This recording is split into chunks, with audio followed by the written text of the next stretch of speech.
చాలామంది బట్టల షాపుల వాళ్ళు, చీరలు అమ్మేవాళ్ళు పెట్టుబడి చీరలు వచ్చాయి, చాలా తక్కువ ధరలో ఉన్నాయి, పెట్టుబడి చీరలు, పెట్టుబడి చీరలు క్వాలిటీ చాలా బాగున్నాయి అని పదే పదే చెప్తూ ఉంటారండి.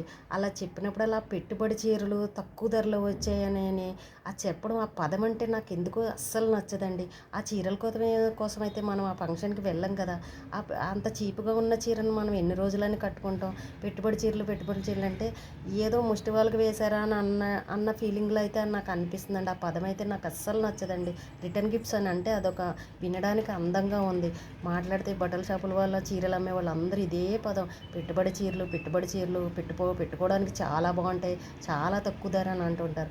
అంత తక్కువ ధర చీర ఎవరికైనా పెట్టినా వాళ్ళు ఎన్ని రోజులని కట్టుకుంటారండి. అసలు పెట్టకుండా ఉన్నా కూడా బాగుంటుంది కదా. అసలు ఆ పదం అయితే నాకు నచ్చదండి.